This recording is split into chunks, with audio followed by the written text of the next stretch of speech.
Used electric cars have dropped in price in the last year or so, meaning that there are some great bargains out there, with one of the most intriguing prospects being this, the quirky, lovable Mazda MX-30. After all, you can get an early MX-30, and they only came out in late 2020, for under £14,000, even when it's high spec and low mileage. Like this is a first edition MX-30. It's for sale at the moment from our friends at EV Experts. It's only got 10,000 miles on the clock. And yet it's on sale for £13,900. So that is a massive drop in value from these things as new. They cost up to £35,000. So it really is, it seems like a proper bargain as a used car, the MX-30, but there is a reason for that price drop, because a lot of consumers struggle with the idea of these short-range EVs. Now, the MX-30 only gets a 35.5 kilowatt-hour battery, which gives it a 124-mile range officially. In the real world, more like 90 to 110 miles. Mazda's reasoning here is that batteries are resource heavy to produce, and many motorists don't need the range afforded by a bigger battery. So why not cater to the low mileage urban and suburban masses with a car like this, which does have enough range for the vast majority of journeys? Now, I actually strongly agree with Mazda on this front. I think there is a huge swathe of motorists out there who could live with cars with this sort of real world range.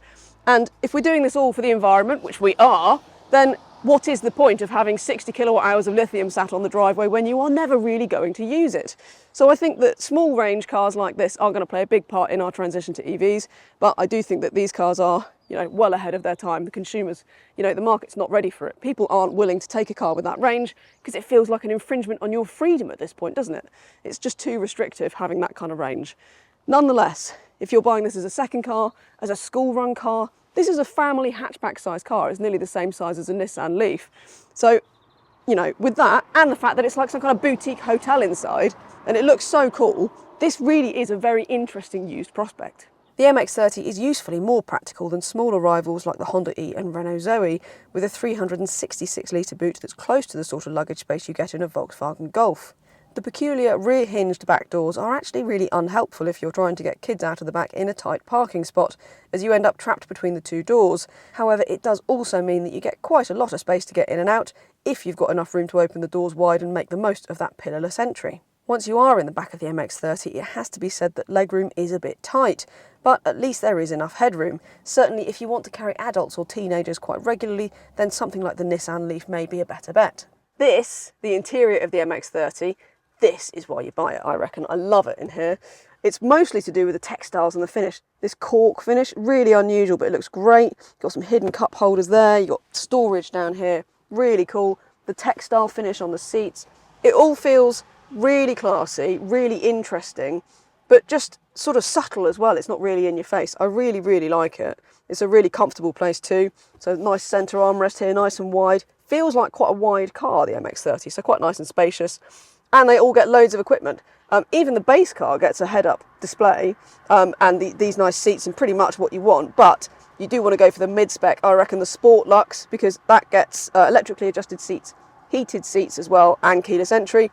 Or if you go for the top level, the Sport GT, that actually also gets your Bose sound system, your sunroof, and yeah, that's probably going to be the one to go for if it's not commanding too much of a premium, which it doesn't seem to be on the used market at the moment.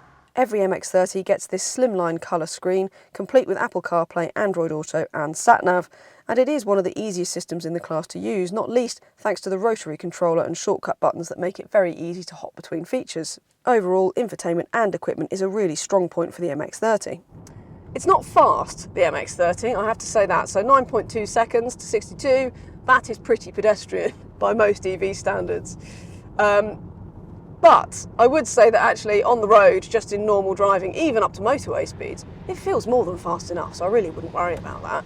And more to the point, it's really comfy, it's got nice big squidgy sidewalls on the tyres, all the driver control weights are great, really nice throttle feel actually. Brake feel is good too. You've got 5 levels of brake regen, so you can turn the regen off altogether so the car will coast freely, which is really good. It's the most efficient way of doing things when you're out on the open road. Or you can have it toggled right through up to nearly a sort of one pedal mode for around town, so that's all good. I really like the way this car drives. It's just very natural, very organic feeling. I mean, most EVs feel very smooth, but there's nothing grabby about the regen or the brake pedal. The steering's really nice and light, really nicely sorted. that light battery, you know, because it's a small battery, that is all part of that as well. Now I also want to mention the interior, because I've talked about how lovely it is, but even as a used car, there are no marks in this car. The cork looks great, so I think as a used car it seems to be wearing very well. This is the only used MX-30 I've ever been in, so maybe this one has just been cared for particularly well. But on this evidence, really good. One of the things that most people worry about with used EVs is battery longevity and how much range the car might have lost since new. Well, it's not a guaranteed rule, but on average, EVs lose around about 1.5% of their battery performance each year. It's not linear how EVs lose their battery range, so the best thing to do is to buy from a reputable dealer and make sure that you get a battery health certificate that shows you exactly what the battery health is on the car that you are buying. As for charging, the MX-30 tops out at 50 kilowatts, but because of that dinky battery size, you'll still get an 80% charge in 30 minutes, or most people will be charging at home when it will take about 6 hours for a full charge from a 7 kilowatt home charger. So, it's a very easy car to love, the Mazda. It's really just quirky. I love the interior finish on it. Feels like a big car even though it's not, and I think that's the real joy of it, plus how it drives.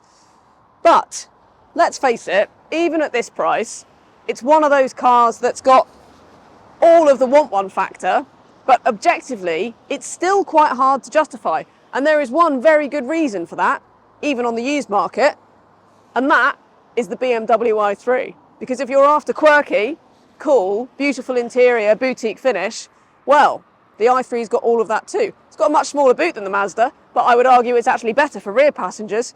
It's also slightly more fun to drive.